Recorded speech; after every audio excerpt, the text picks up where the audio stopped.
Oke, perkenalkan nama saya Gibran Novita Dharma dengan NPM Ujung 001. Di sini saya akan menjelaskan tujuan dan contoh joint venture. Pertama, tujuan dibentuknya joint venture biasanya berbagai macam-macam alasan, bergantung pada kebutuhan dan tujuan masing-masing pihak yang terlibat. Beberapa tujuan umum dari pembentukan joint venture yaitu: pertama, akses ke pasar baru.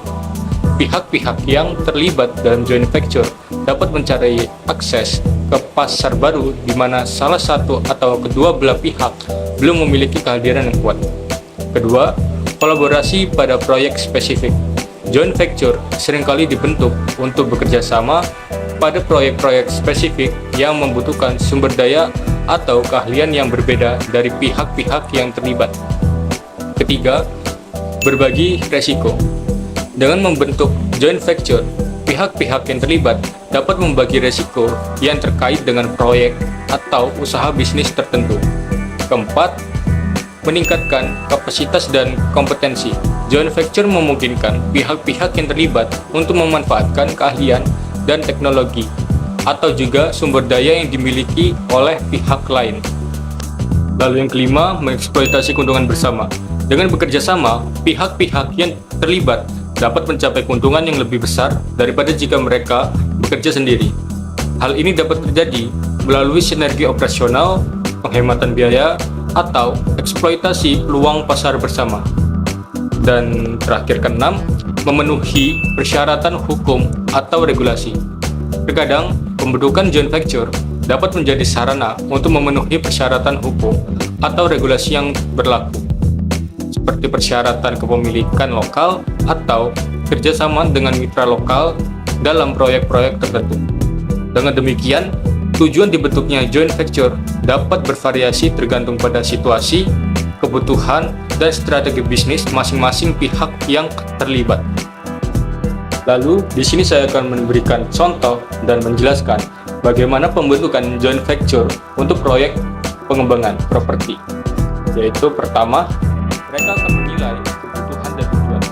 Developer A dan developer B berencana untuk mengembangkan sebuah kompleks apartemen mewah di kota tertentu.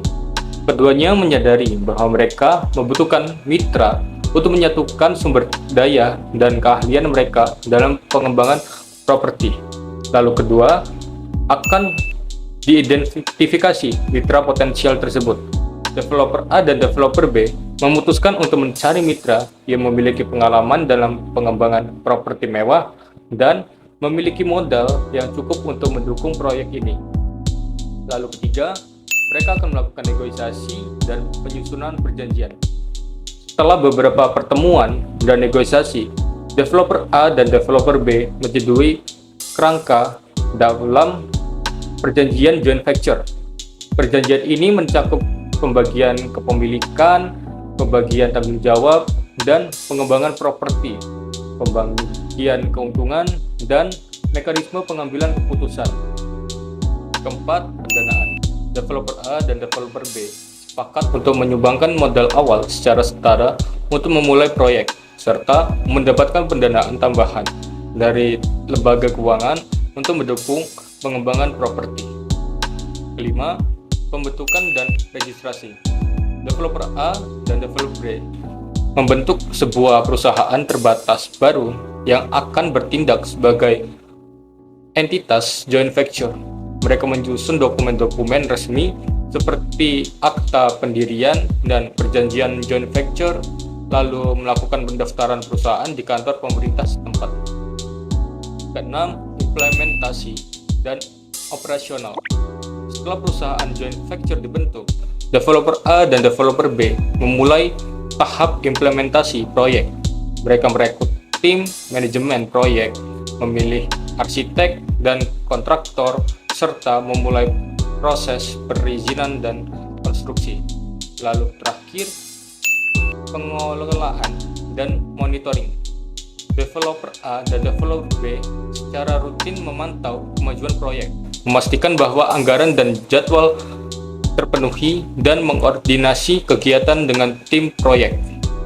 Assalamualaikum warahmatullahi wabarakatuh. Saya Muhammad Najibullah Latif. Di sini saya akan menjelaskan tentang perusahaan Astra. Perusahaan ini pertama kali didirikan dengan nama PT Federal Motor pada tanggal 11 Juni 1971 dengan kepemilikan saham mayoritas oleh PT Astra International.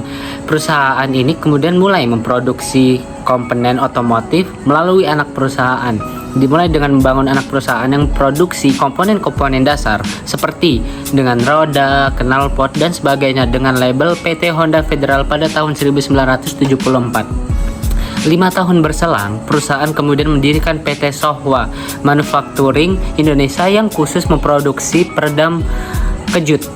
Selanjutnya, pada tahun 1984 berdirilah PT Honda Astra Engineering Manufacturing yang memproduksi mesin kepada motor pada tahun 1990.